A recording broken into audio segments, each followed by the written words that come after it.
여러분 한번 이런 상상을 한번 해보십시오. 여러분이 어떤 도시에 여행이나 출장을 간 거예요. 그래서 그곳에서 예배를 드리려고 이 교회를 찾는 것이죠. 교회를 찾는데 마침 숙소 앞에 교회가 있는 겁니다. 어떻게 생긴 교회냐면 이렇게 생긴 교회 건물이 있는 거예요. 이 건물을 보면서 와, 내 숙소 앞에 저렇게 멋지게 고전적인 건축 양식으로 지어진 아름다운 교회가 있구나. 저기 교회 가서 예배 드려야겠다 하고 감탄하면서 들어가서 문을 열었는데 문을 열어보니 안에가 이렇게 생긴 거예요. 막 침대가 있고 알고 보니까 여기가 교회가 아니라 호텔로 쓰고 있었더라. 그래서 깜짝 놀란 거죠. 얼마나 황당하겠어요. 그래서 막 깜짝 놀라서 여기 호텔이었구나. 깜짝 놀라서 나와서 다른 교회, 예배 드릴 수 있는 다른 교회를 찾다가 보니까 이런 건물이 또 있는 거예요. 그래서 와, 여기 교회가 있구나. 교회 건물은 좀 오래돼 보이지만 사인은 너무나 트렌디하다. 오렌지색으로. 교회 이름이 뭐예요? 베이직 핏. 아, 이 교회는 베이직, 신앙의 기초를 강조하는 교회구나. 너무 기대된다 하고 교회에 딱 들어가서 봤는데 들어가 보니까 이런 거예요. 아, 여기가 알고 보니까 신앙의 기초를 다지는 교회가 아니라 체력의 기초를 다지는 짐인 거예요. 여러분 그러면 어떻겠어요? 얼마나 황당하겠어요. 예배 드리러 왔는데 예배는 없고 체력 단련하는 짐이라면 너무나 황당해서 우리는 아마 깜짝 놀라서 그 교회에서 당장 뛰쳐나오고 말 것입니다. 여러분 세상에는 이렇게 호텔이 된 교회도 있고요, 짐이 된 교회도 있고요, 또 제가 찾아보니까 놀라운 곳들이 많더라고요. 어떤 교회는 이래요. 인도어 클라이밍하는 건물로 쓰는 교회도 있고요, 또 다음 사진 보시면 이게 뭔지 아세요 여러분? 예쁘게 생겼지만 스케이트장인 거예요. 막 보드 타는 교회도 있고요. 어떤 교회는 이런 교회도 있더라고요. 포스트 오피스. 교회가 포스트 오피스가 됐어요. 제가 그 다음 거 보고 깜짝 놀랐어요. 이런 데도 있어요. 개인 럭셔리 하우스. 교회가 럭셔리 하우스가 된 거예요. 가장 놀란 건 이거예요. 어떻게 이럴 수 있을까? 스위밍 풀이 된 교회가 있는 거예요. 그리고 마지막으로 콜로라도 덴버에 가면 이런 데가 있어요. 나이트클럽. 와, 제가 보면서 이거 조금만 고치면 예배당으로 바로 쓸 수 있겠는데 다시 그런 생각이 드는 곳도 있더라고요. 여러분 지금만 이런 게 아니라요, 2000년 전에도 이런 황당한 일을 경험한 분이 계신데 그분은 바로 예수 그리스도이십니다. 오늘 우리가 함께 읽은 이 요한복음 2장에서는 성전을 찾아가신 예수님의 모습이 나옵니다. 근데 예수님께서 성전을 찾아가셨는데 들어가 보니까 예상치 못한 모습을 보시고 매우 놀라셨어요. 그러나 예수님은 그 예상치 못한 성전의 모습에 당황하셨겠지만 그곳을 외면하지 않으시고 그곳에서 뛰쳐나오지 않으시고 그곳의 잘못된 모습을 고치셨다. 회복시키시려고 하셨다. 그게 바로 오늘의 말씀인 것이죠. 저는 오늘 이 말씀을 묵상하면서 이러한 생각이 들었습니다. 예수님께서 내 마음의 성전에 찾아오신다면 어떠하실까? What if Jesus came to the temple of my heart? 내 마음의 성전에 예수님이 찾아오신다면 예수님이 뭐라고 하실까? 아마 예수님이 분명히 놀라실 거예요. 와, 박대원 네 속이 이랬어? 하면서 예수님이 깜짝 놀라실 거예요. 하지만 예수님은 외면하지 않으시고, 하지만 예수님은 뛰쳐나가지 않으시고 우리의 내면의 성전을 고쳐주실 줄을 믿습니다. 우리 내면의 성전을 회복시켜 주시고 다시금 세워주실 줄을 믿습니다. 오늘 이 말씀을 나누면서 그 회복의 은혜가 우리 모두에게 임하기를 주님의 이름으로 축복합니다. 그래서 오늘 말씀을 통해서 우리의 내면의 성전을 다시 회복시키시고 다시 세우시는 주님을, 그 은혜를 우리가 보기 원하는데, 첫 번째 우리 한번 따라합시다. 용도 변경, change of purpose. 우리를 고치시는 예수님의 첫 번째 손길은 용도를 변경하는 거예요. 왜 건물을 지으려고 그래도 땅의 용도를 변경해야 되거든요. 주님이 첫 번째로 그걸 하시는 거예요. 오늘 13절 14절 말씀 우리 함께 읽어보겠습니다. 유대 사람들이 지키는 유월절이 다가오자 예수께서는 예루살렘으로 올라가셨습니다. 예수께서 성전뜰에서 사람들이 소와 양과 비둘기를 팔고 또 탁자 앞에 앉아 돈을 바꿔주는 것을 보셨습니다. 아멘. 유대인의 가장 큰 절기가 유월절이거든요. 이 유월절이 되면 이스라엘의 모든 사람들은 예루살렘에 있는 성전으로 올라가게끔 되어 있었습니다. 예수님 당시에 예루살렘의 인구가요 10만 명쯤 됐대요. 근데 유월절 기간이 되면은 전국 각지에서 심지어 해외에 사는 디아스포라들도 예배를 드리기 위해서 이 예루살렘 성전을 찾기 때문에 10만 명이던 예루살렘의 인구가 갑자기 그 시즌에는 50만 명이나 불어나는 일이 일어났다고 합니다. 그러니까 인산인해를 이루게 되는 것이죠. 이 유월절 기간에는 예루살렘 어디를 가더라도 사람들이 복적복적 되는 거예요.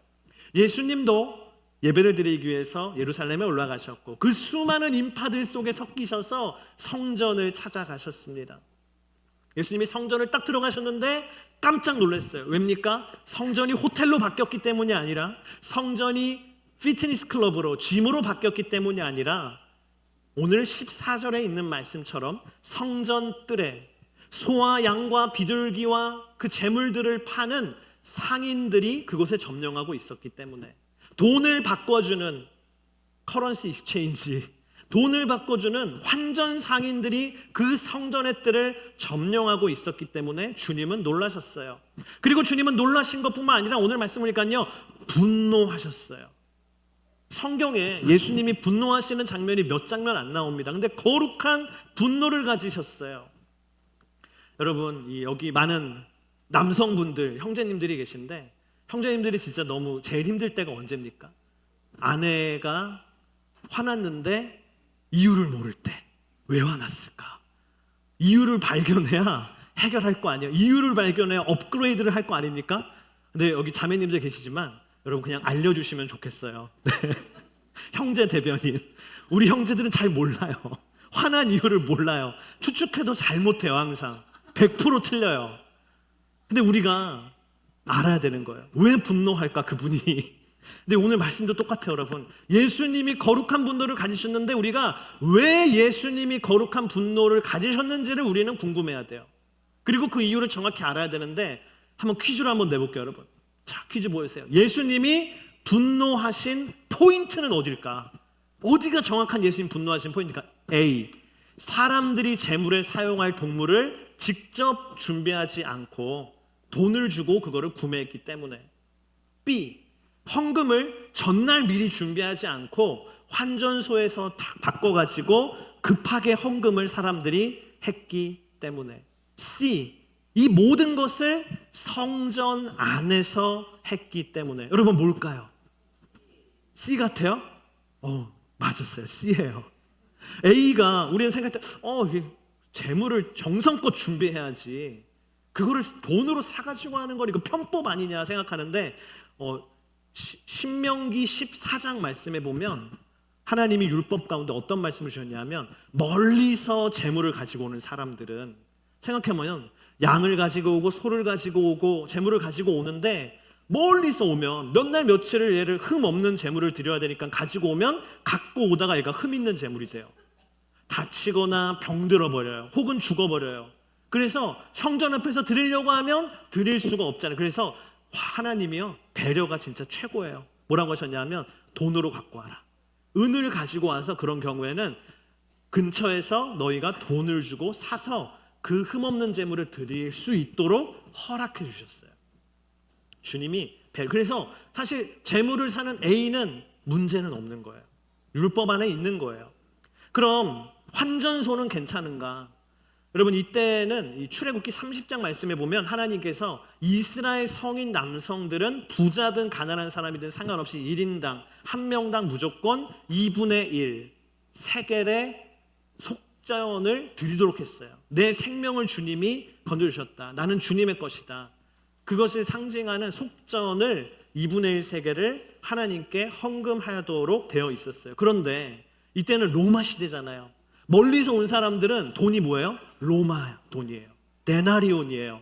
근데 데나리온 돈에는 황제의 형상이 새겨져 있어요.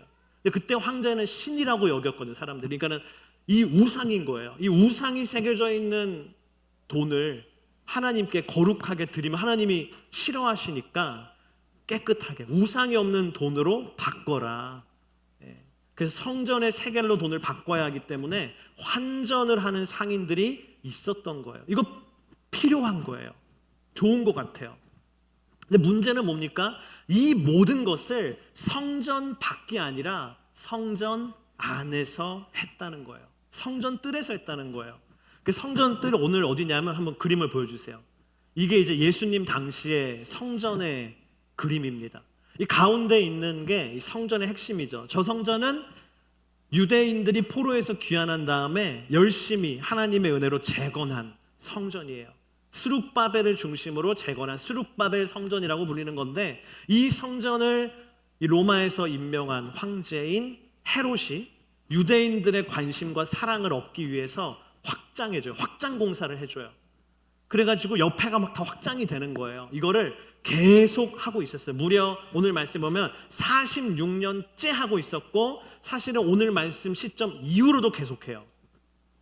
근데 이 중에서 이 성전의 문을 딱 들어가고 나면 넓은 코트야드, 뜰이 나오는데, 여기가 어디냐면 Gentiles courtyard, 이방인의 뜰이에요. 여러분, 유대인이 아닌 이방인들도 하나님을 경외하고 하나님을 사랑해서 하나님을 예배하기 원하는 사람들이 있었어요. 너무 훌륭한 사람들이죠. 근데 그 경건한 이방인들이 하나님을 예배해야 되는데 유대인이 아니기 때문에 성전의 깊은 곳까지는 못 가고 저 뜰, 이방인의 뜰에서 그들은 하나님께 기도하고 하나님을 예배할 수 있었어요. 그 공간이 바로 저 이방인의 뜰입니다. 그런데 유대의 종교 지도자들이 성전 밖에 있던 제물용 가축을 파는 상인들을, 또 돈을 바꿔주는 환전 상인들을 저 이방인의 뜰 안으로 유치한 거예요. 데려온 거예요. 왜 그랬을까 여러분? 데려오면 뭐가 좋을까요? 머니, 자리세가 생기잖아요. 너희들 밖에서 고생하지 말고 좋은 자리로 오라고. 그러면 고객이 얼마나 늘어나겠냐. 그래가지고 데려온 거예요. 돈을 받고. 그래서 성전들이 예배하는 사람들이 있어야 되는 공간인데 장사하는 사람들로 채워지기 시작한 겁니다. 심지어는 그런 설도 있어요. 이 당시에 이 제물을 하나님께 드릴 때 흠 없는 제물을 드려야 되니까 그걸 검사하는 사람들이 있었거든요. 레위인들 중에. 근데 이 사람들이 일부러 트집을 잡는 거예요. 딱 갖고 막 보자, 흠이 있나? 아이고, 흠 있네. 흠 있네. 이거 못 쓴다고. 갖고 가라고. 치워버리고 깨끗한 걸로 다시 사오라고. 여기 앞에서 판다고. 굉장히 어디서 많이 들어보는 마케팅 아닙니까? 그래서 일부러 빠꾸시키고 그 앞에서 다시 사오라고 시켰다는 거예요. 그래서 그런 걸 통해서 상인들과 결탁해서 계속 이익을 남겼다라는 것이죠. 여러분, 그들의 마음속에 있는 게 뭡니까? 그들의 마음속에는 예배자의 마음이 있는 것이 아니라 비즈니스 마인드가 있는 거예요. 예배만 생각하고 하나님만 생각해야 되는 그들의 마음속에 다른 욕심들이 가득했다는 것이죠. 이 모습을 보신 예수님께서는 다음과 같이 행동하십니다. 우리 15절 16절 함께 읽어보겠습니다. 예수께서는 노끈으로 채찍을 만들어 양과 소들을 모두 성전 밖으로 내쫓고 돈을 바꿔주던 사람들의 동전을 쏟고 탁자를 엎어버리셨습니다. 그리고 비둘기 팔던 사람들에게 말씀하셨습니다. 이것들을 여기에서 치워버리라. 내 아버지의 집을 장사하는 집으로 만들지 말라. 예수님께서는 양과 소들을 다 성전 밖으로 내쫓아 버리셨어요. 환전하는 상인들의 테이블을 엎어버리셨어요. 동전을 쏟아버리셨어요. 그리고는 뭐라고 외치십니까? 내 아버지의 집을 장사하는 집으로 만들지 말라. Stop turning my father's house into a market. 성전은 마땅히 예배를 드리는 곳인데, 하나님과 그분의 백성이 만남이 있어야 되는 그곳인데 장사하는 집으로 만들지 말라는 것이죠. 여러분, 예수님이 이렇게 얘기하실 때 제가 한번 상상해 봤어요. 그 말을 들은 유대의 종교 지도자는 어떤 생각을 했을까? 이렇게 생각하지 않았을까요? 우리 예배 드리고 있어요. 예배를 안 드리는 게 아니고 우리 매일매일 여기서 예배를 드리고 있는데 무슨 얘기냐고. 그러나 여러분, 예수님이 말씀하시는 메시지는 뭡니까? 그들의 마음은 예배에 있는 게 아니라 그들의 마음이 욕심에 있고 욕망에 있고 우상에 사로잡혀 있음을 주님이 보셨다는 것입니다. 여러분, 예수님은 이 사건을 통해서 성전의 원래 목적인 예배를 회복하라, 할렐루야, 그 말씀을 주신다라는 거예요. 저는 이 말씀을 묵상하는데 고린도전서 3장의 말씀이 떠올랐어요. 여러분, 이 말씀을 우리 함께 큰 소리를 읽어보겠습니다. 시작. 여러분은 자신이 하나님의 성전인 것과 하나님의 성령께서 여러분 안에 계시는 것을 알지 못합니까? 만일 누구든지 하나님의 성전을 파괴하면 하나님께서 그 사람을 멸하실 것입니다. 이는 하나님의 성전은 거룩하기 때문입니다. 여러분이 바로 하나님의 성전입니다. 아멘. 하나님께서 바울 사도를 통해서 우리에게 뭘 얘기하십니까? 우리 자신이 하나님의 성전이래요. 성령께서 내 안에 계시기 때문에 하나님이 거하시는 성전이 바로 나라는 것입니다. 우리라는 것입니다. 여러분, 한번 따라합시다. 우리가 하나님의 성전이다. 우리가 하나님의 성전입니다. 내가 하나님의 성전입니다.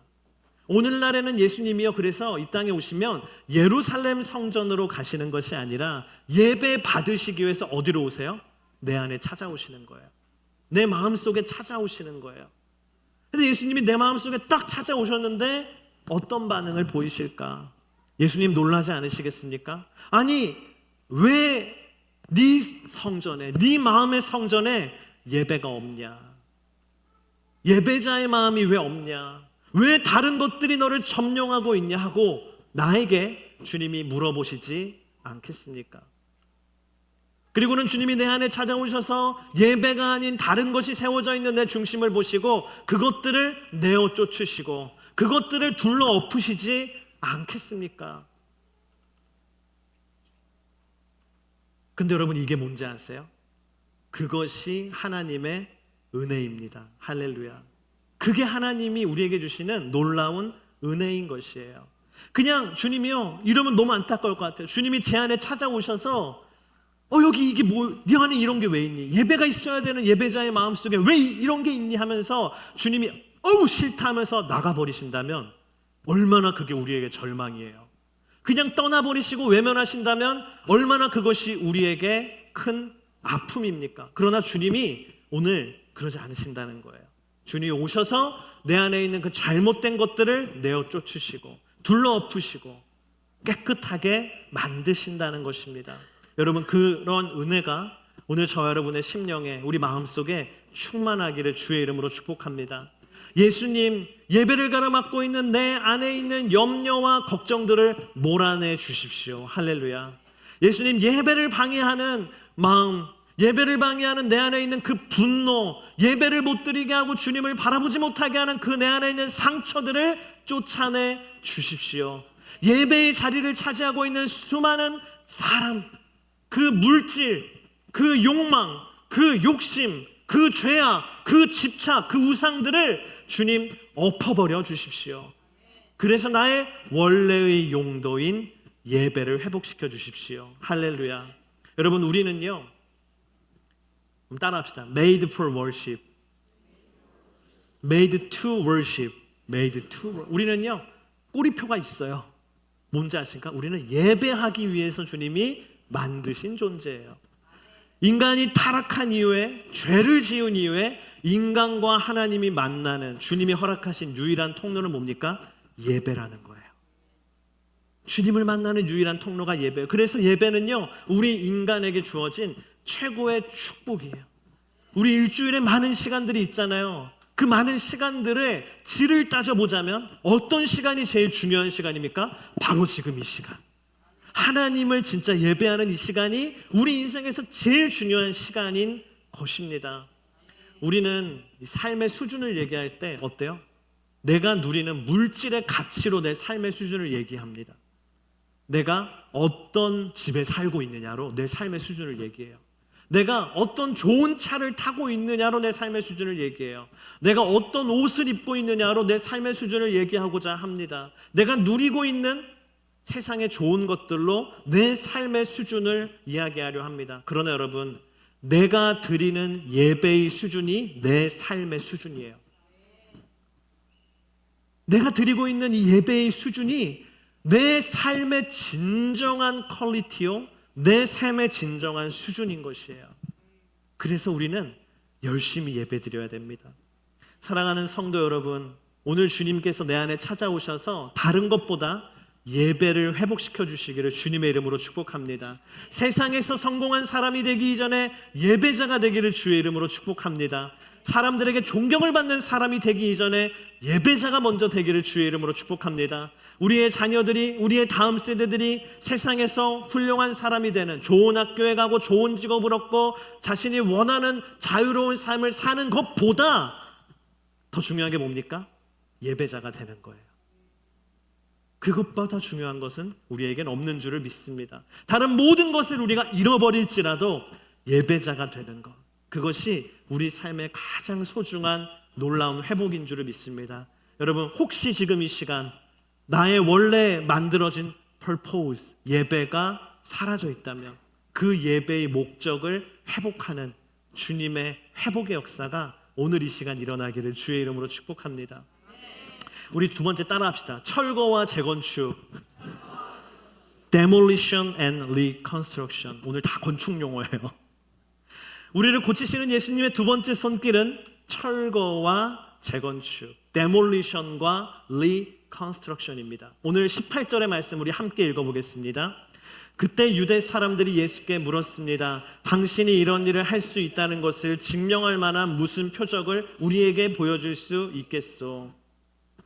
앞서 16절에서 예수님이 분명히 뭐라고 하셨냐면 성전을 내 아버지의 집이라고 했어요. 아버지. 여러분 그거 아십니까? 아버지의 집은 누구 집이에요? 내 집이에요. 반대로 아들의 집은 아버지의 집은 아니더라고요.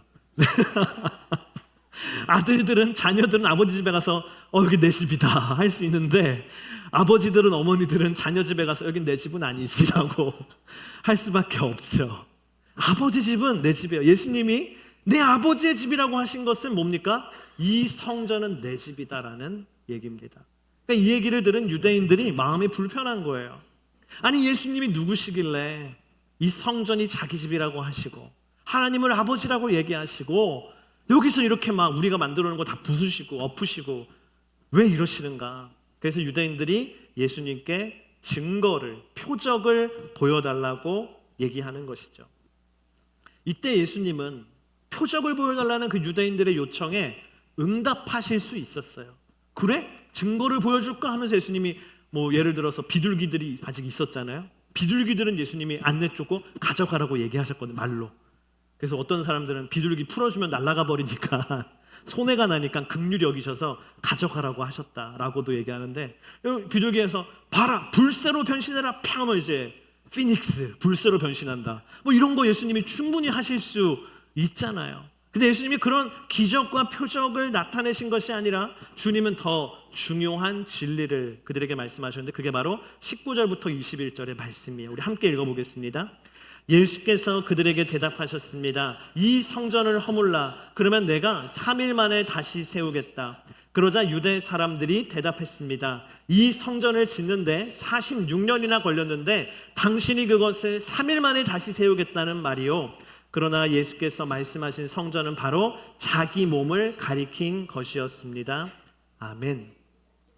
여러분, 예수님께서는 성전을 허물면 3일 만에 다시 세우겠다고 말씀하십니다. 그 얘기를 들은 유대인들은 너무 황당해하는 거죠. 아니, 예수님, 이 성전 증축하는 데만 지금 46년째 하고 있다고.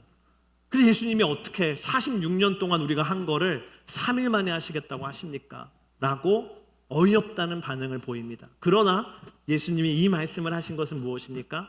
그 성전은 건물 성전이 아니라 예수님의 육체를 의미하신다라고 되어 있어요. 다시 말하면 예수님께서는 십자가에서 우리의 죄를 대신해서 자신의 생명을 주시고 자신의 육체가 다 데몰리션, 무너지시고 생명을 다 내어주시고 하나님의 능력으로 3일 만에 다시 부활하시겠다.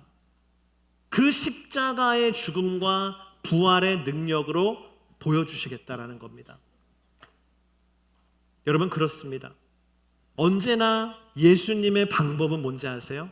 십자가와 부활이에요. 언제나 예수님의 그 구원의 방법은 십자가의 죽음과 부활의 새 생명입니다. 예수님이 근데 재밌게 이것을 건축으로 표현했다는 거예요. 성전을 허물라, 내가 다시 세우겠다.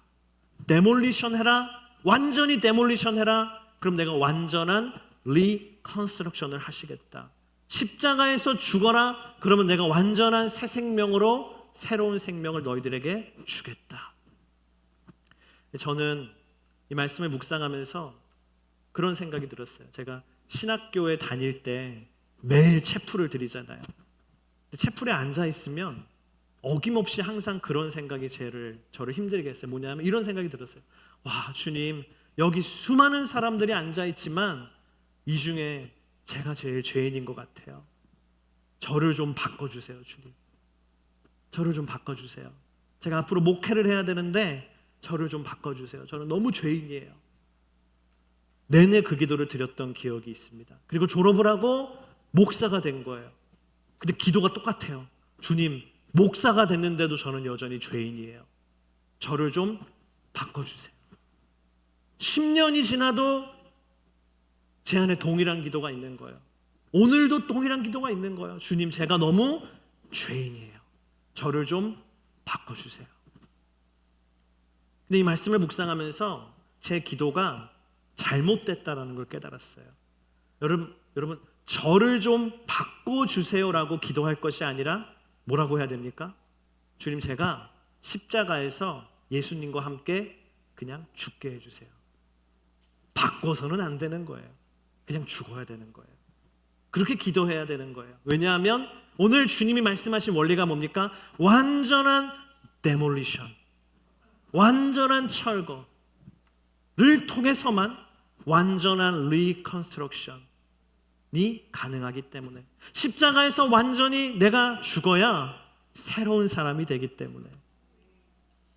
그래서 엄연히 말하면요, 이건요 레노베이션이 아니에요. 다 허물고 새로 짓는 거예요. 그게 주님의 원리입니다.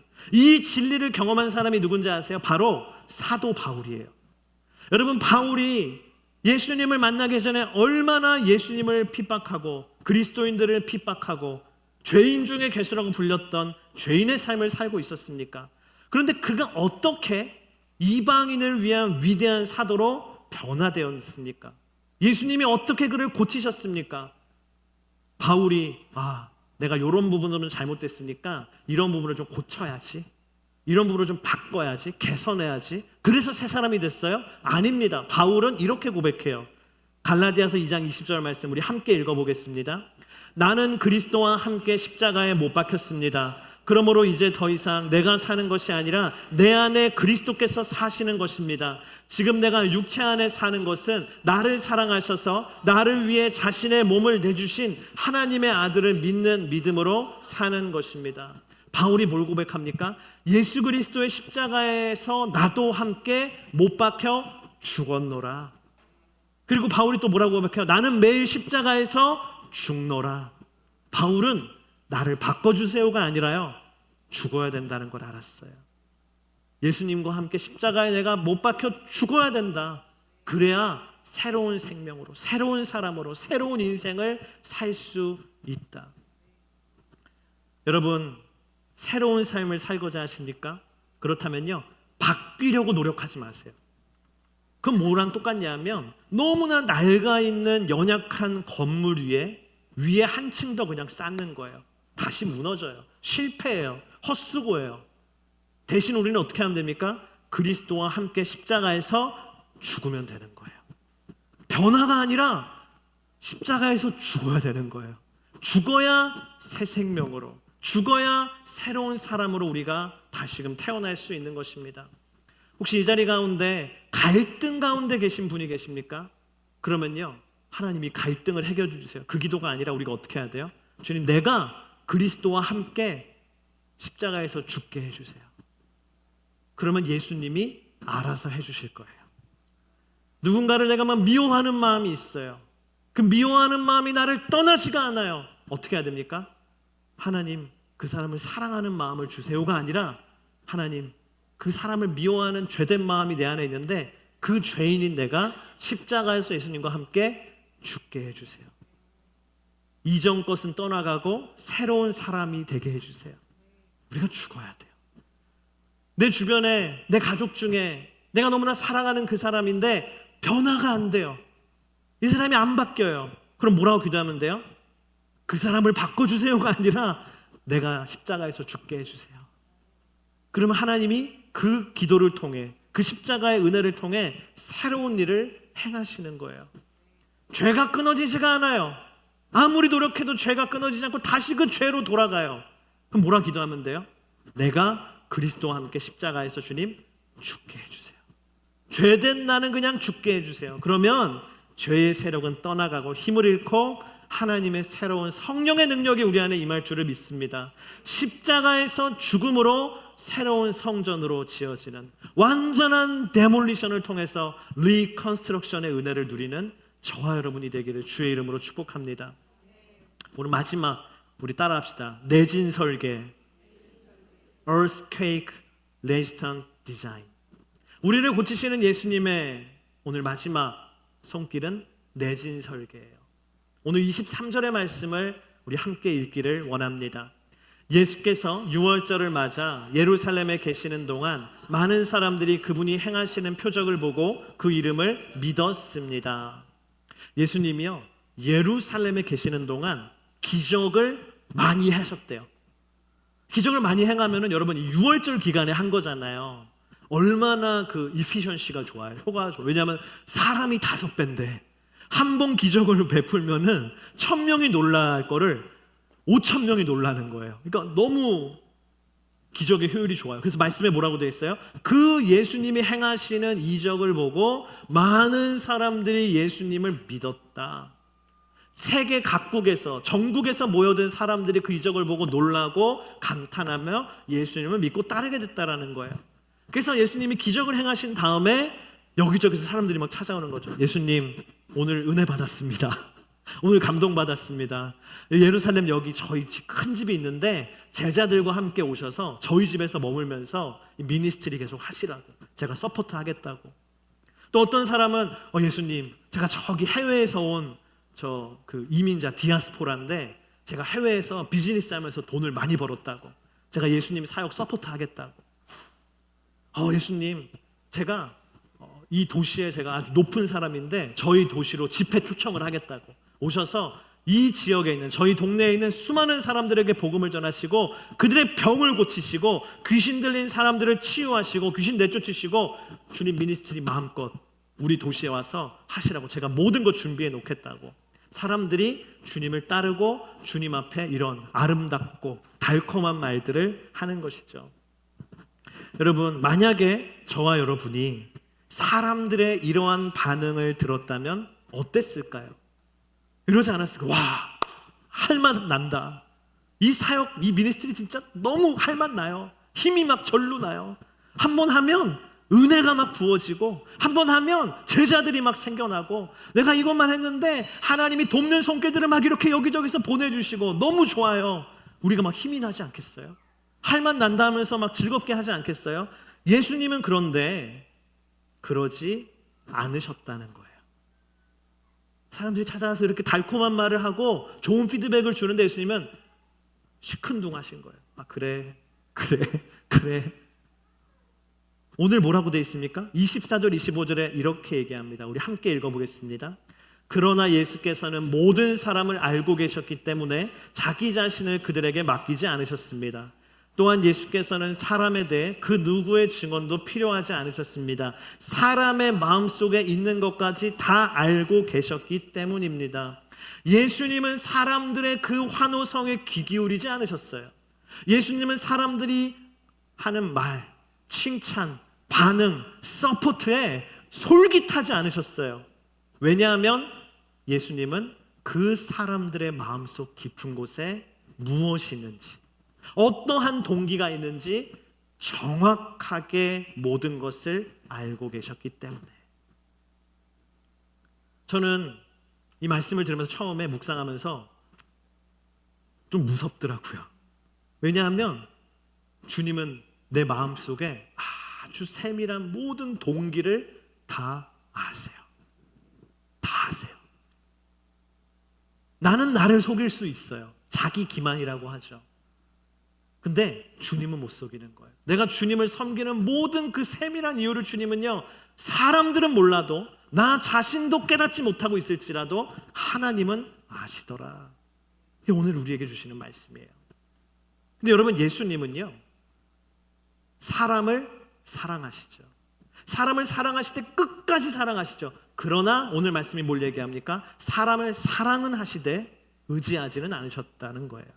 사람을 사랑하셔서 끝까지 사랑하셔서 그들의 죄를 용서하기 위해서 십자가에서 생명을 주시기까지 했지만, 너무나 사랑하셨지만 그 사람을 의지하지 않으셨고 사람을 바라보지 않으셨고, 주님은 오직 하나님 아버지만을 바라보시고 가셨다. 그래서 예수님은 끝까지 그 사명을 완수할 수 있었다는 겁니다. 그렇기 때문에 주님은요, 흔들리지 않으셨다라는 거예요. 제가 일본에 있을 때가 있었는데, 일본에 있을 때 제가 큰 지진을 경험했습니다. 근데 저는 제 인생 가운데 그렇게 큰 지진을 다시는 경험하지 않기를 소망할 정도로 큰 지진이었어요. 그래서 막 지진 나면 여러분 어떻게 되는지 아시죠? 일단 건물 안에 있으면 안 되잖아요. 나가야 되잖아요. 넓은 데로요. 그래서 나갔어요. 근데 진짜 일본 사람들은 지진에 대비가 잘 돼 있어요. 지진이 딱 나니까 진짜 훈련된 게 나와요. 다 건물 밖으로 나와요. 그리고 다 공원으로 다 가요. 일본어로 코엔이라 그러는데 코엔으로 다 가요, 사람들이. 그래서 저도 여기 있으면 안 되겠다. 건물이 막 흔들리니까 그래서 나왔거든요. 나오니까 아스팔트가 흔들려요. 아스팔트가 울렁울렁거려요, 진짜. 이게 CG 효과인가? 그리고 전봇대가 이렇게 고무처럼 완랑 이래요. 아, 큰일 나겠구나. 근데 너무 신기한 게 뭐냐면, 그때 지진이 있은 다음에 나중에 뉴스에 나왔는데, 도쿄에서 높은 건물 중에 하나가 도쿄 도청 건물이거든요. 이렇게 생겼어요.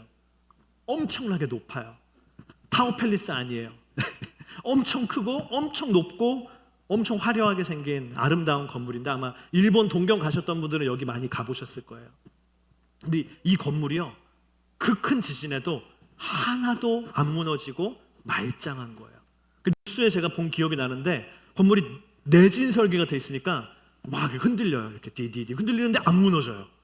와, 이 내진 설계가 이래서 중요하구나. 제가 그때 많이 느꼈는데, 여러분, 아무리 땅이 흔들려도, 아무리 환경이 흔들려도 어떻게 해야 안 무너질 수 있어요? 내진 설계가 돼야 안 무너질 수 있는 거예요. 여러분, 예수님이 사람을 보지 않으셨어요. 예수님이 오직 하나님만 바라보시고 그 공생의 미니스트리를 이어가셨어요. 그게 뭔지 아세요? 예수님의 내진 설계입니다. 예수님 만약 그렇게 하지 않으셨다면 사람들이 이렇게 반응하면 이렇게 넘어지고, 사람들이 저렇게 반응하면 저렇게 흔들리셨을 거예요. 사람들이 막 예수님한테 열광할 때는 할만 난다 이러고, 사람들이 예수님 외면할 때는 하기 싫다 그랬을 거예요. 근데 주님은 그게 아니라 사람들을 바라보지 않으시고 오직 하나님 한 분만을 바라보셨어요. 이게 뭡니까? 예수님께서 사명을 완수하신 비결이에요. 여러분, 내가 걸어가고 있는 믿음의 길은 어떻습니까? 오늘 나의 성전은 내진 설계가 되어 있습니까? 사람들의 말에 흔들리고 사람들의 반응에 흔들립니까? 사람들의 칭찬과 격려에 흔들립니까? 사람들의 비판과 사람들이 주는 상처에 흔들리고 있습니까? 우리는 사람 때문에 그 일을 해요. 그리고 반대로 사람 때문에 그걸 관둬요. 그게 뭔지 아세요? 계속 흔들리는 삶이에요. 내진 설계가 안 돼 있는 우리의 삶이에요. 그러나 여러분, 내진 설계가 돼 있으면 어떤지 아세요? 주님만 바라보면 사람들이 어떠하든 환경들이 어떠하든 그 믿음의 길을, 그 사명의 길을 그냥 끝까지 가는 거예요. 그래서 하용조 목사님이 그런 얘기를 했어요. 그게 사명이냐 아니냐 가서 뺨을 때려보래요. 막 이 사역을 하는데 뺨을 팍 때리는 거예요. 그래도 하면 사명이다. 맞는 말 아닙니까? 누구 올라오셔서 제 뺨 한번 때려주세요. 계속 설교할 거예요. 막 찬양하는데 누가 와서 뺨을 때렸어요. 나 다음 주부터 찬양 안 한다고. 사명 아니에요. 그거 뭐 내진 설계 안 돼 있는 거예요. 주님은 뭘 얘기하십니까? 사람들의 말에 흔들리지 마라. 칭찬에도 흔들리는 것이 아니라, 비판에도 흔들리는 것이 아니라 경고한 하나님만 바라보는 삶. 끝까지 갈 수 있는 삶, 그게 내진 설계가 돼 있는, 무너지지 않는 우리의 삶인 줄을 믿습니다. 여러분, 흔들리지 않는 든든한 인생, 우리를 고치시는 그 예수님을 찬양하기를 원합니다. 우리 함께 이 시간 우리 찬양하며 나가기를 원합니다. 우리 오 주께 나오라, 이 찬양으로 우리를 예배로 부르시고 우리를 주님 앞으로 부르시는 그 주님께 응답하며 나가기를 소망합니다. 우리 함께 자리에서 일어나서 찬양하겠습니다.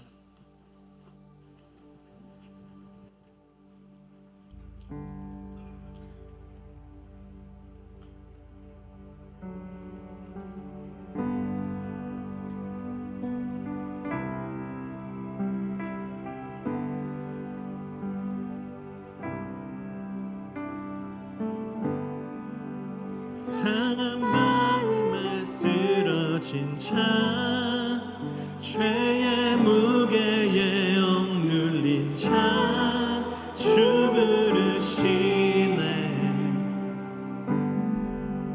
삶의 끝에서 무너진 자, 생명의 샘에 목마른 자, 주 부르시네. 오 주께 나오라, 두 팔로 우릴 안으시네. 존귀한 주 보혈 우리 이제 용서하셨네.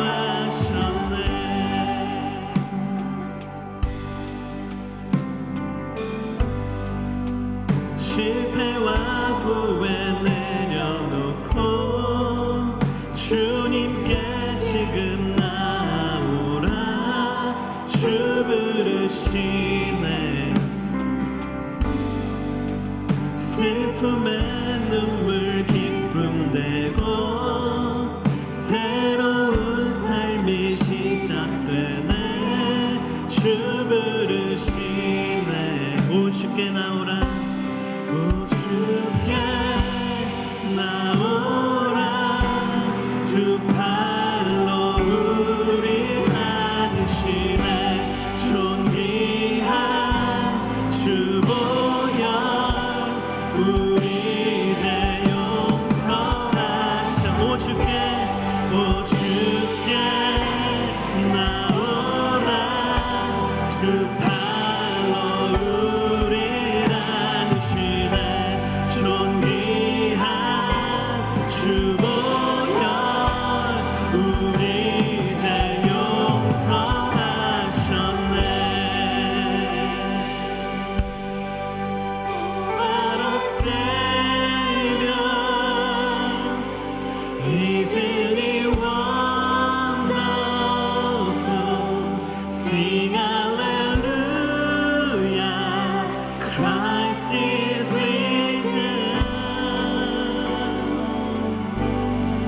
Bow down before Him, for He is Lord.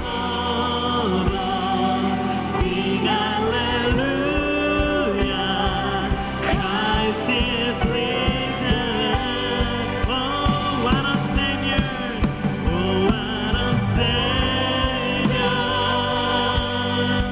Isn't He wonderful? Sing hallelujah, Christ is risen. Oh, before Him, for He is Lord. Sing hallelujah, Christ is risen. Oh, come to Thee.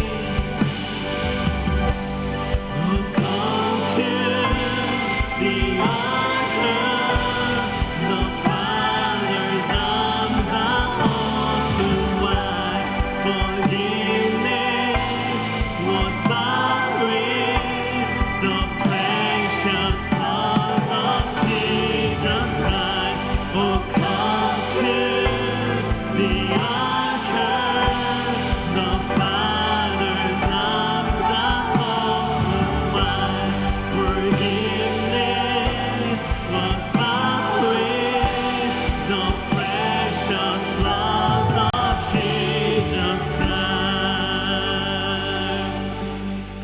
여러분, 오늘 이 시간에 주님은 우리를 예배의 자리로 부르십니다. 나를 지명하여 주님의 그 넓으신 두 팔을 벌리시고 주님을 만나는 예배의 자리로 나를 부르고 계십니다. 이 시간 우리 함께 기도할 때, 주님, 내 삶의 예배를 방해하는 모든 것들, 염려와 근심, 상처와 미움, 사람과 물질, 욕망과 일과 관계와 죄악과 우상, 그 모든 것들을 제거하여 주시옵소서. 오직 주님을 예배하기 원하는 목마른 마음을 가지고 주님을 예배하는 예배자로 나의 삶을 회복시켜 주시옵소서. 예배하기 위해 지어진 내 삶의 목적을 주님 이 시간 회복시켜 주시옵소서. 우리 이 시간 주여 한번 부르시고 기도하며 나아갑니다. 주여,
우리 이 시간 우리 하나님께 다시 한번 기도하며 나아갈 때 우리 인투달라스 교회가 드리는 예배를 위해서 기도하기 원합니다. 이 지역의 이 땅의 예배를 위해서 기도하기를 원합니다. 하나님, 주님께 갈급함으로 나아오는, 주님을 만나고자 하는 목마름으로 주님을 만나기를 갈급하며 소망하는 예배자들로 우리를 채워주시옵소서. 오늘 잠들어 있는 예배의 영으로 우리를, 잠들어 있는 자들을 예배로서 깨워주시옵시고, 무너져 있는 예배들이 세워지게 하여 주시옵시고, 하나님을 갈급함으로 예배하는 예배자들로 오늘 이 땅을 채워주시옵소서. 예배의 부흥이 일어나게 하여 주시옵소서. 우리의 삶의 예배의 부흥이 일어나게 하여 주시옵소서. 우리 주여 한번 부르는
나는 그리스도와 함께 십자가에 못 박혔습니다.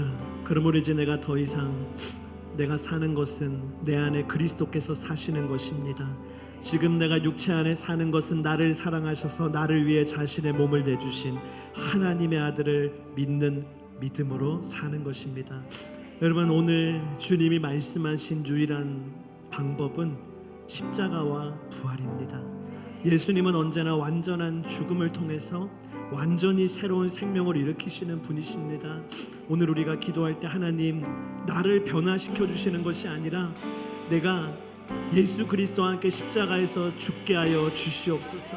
온전히 주님 앞에 내 영혼을 내어드리고 십자가에서 내 자아가 죽고 새로운 생명으로 태어나는 참된 거듭남을 내가 경험하게 하여 주시옵소서.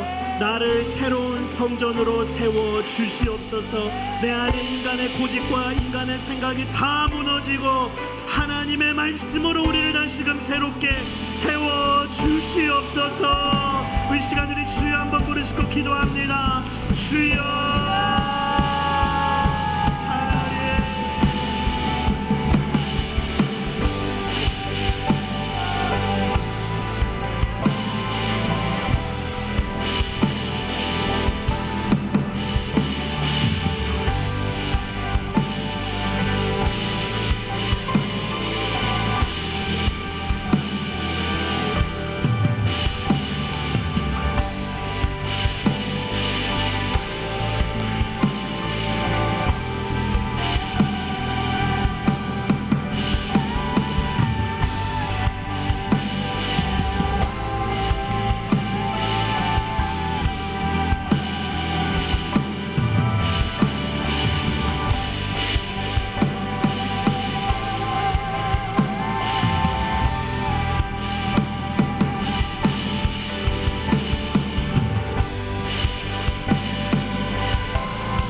우리 오늘 이 시간 마지막으로 함께 기도할 때, 여러분, 예수님은 사람을 사랑하셨지만 그들에게 자신을 의탁하지 않으셨습니다. 사람들의 말과 행동에 흔들리지 않으시고 오직 하나님 한 분만을 바라보고 그 사명의 길, 십자가의 길을 걸어가셨습니다. 우리 함께 기도할 때, 하나님, 내가 오직 예수님만 바라보고 이 믿음의 길을, 사명의 길을 끝까지 걸어가게 하여 주시옵소서. 사람으로 인해서 믿음의 길을 포기하지 아니하게 하여 주시옵소서. 오직 사랑으로 시작하였으니 사랑으로 끝까지 승리하게 하여 주시옵소서. 이 시간 우리 주여 한번 부르짖고 함께 기도하겠습니다. 주여.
하나님 아버지, 주님께서 오늘 우리의 마음의 성전에 찾아오셔서 우리 안에 주님의 예배를 맡고 있고 예배를 잠들게 하고 예배에 집중하지 못하게 하고 예배를 삶의 우선순위에서 뒤로 미루게 하는, 무엇보다 주님을 만나지 못하게 하는 수많은 것들을 보시고 하나님 그것들을 다 내어 쫓아 주시옵소서. 그것들을 다 엎어버려 주시옵소서. 그래야 우리의 내면을 주님을 예배하는 원래의 목적대로 회복시켜 주시기를 간절히 기도합니다.